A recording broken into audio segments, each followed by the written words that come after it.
In the next few minutes, I'll show you how to solder, also known as sweating copper pipes and fittings. To illustrate the process, I'll show you how to cut an existing pipe and splice in another water line. The typical set of tools you'll need for this job are a tubing cutter, a length of emery cloth, and a special wire brush like this to clean the inside of the fittings. And, of course, the job wouldn't be complete without a torch. This one is a MAP gas torch, which burns a little hotter than a standard propane torch, but either type will do the job. Besides the tools, pick up the fittings and pipe you'll need. In this case, we have a slip coupling and a 1/2-inch T. You'll also need solder and flux. The solder is a metal alloy that melts at a much lower temperature than the copper, so you can join the metals without melting the copper. The flux is an acid that cleans away any oxidation on the metal surface to help the solder flow. Now I've shut off the water in this line and then opened the faucets upstairs and the lowest faucet in the house, which happens to be my outdoor faucet. This drains most of the water in the line. Even if you have a slow trickle of any water in the line, you can't solder. No way, no how. Mark the 2 cuts with a Sharpie using the assembly as a guide. With my tubing cutter, I'll cut the line right here. As I spin the cutter around the pipe, I'm tightening the pressure on the tool so the cutting wheel goes through the pipe.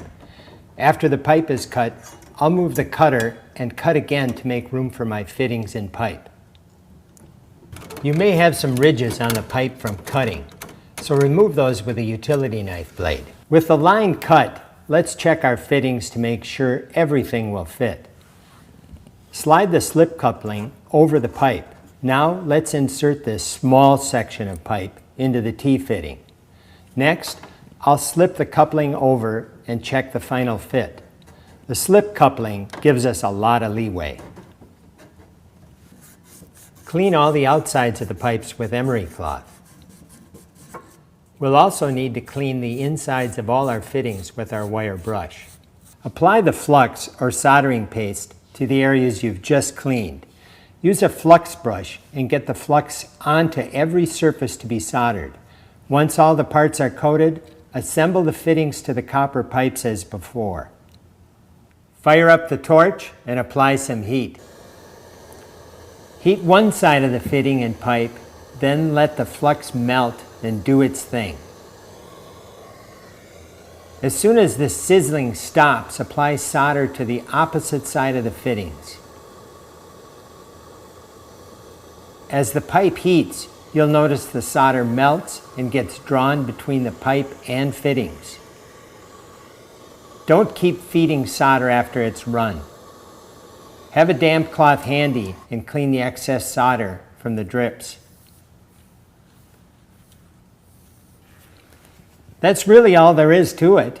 You'll always have success if you just remember 3 things. Get all the water out of the pipes before you start, clean the pipes and fittings with a brush and emery cloth, and apply plenty of flux before soldering.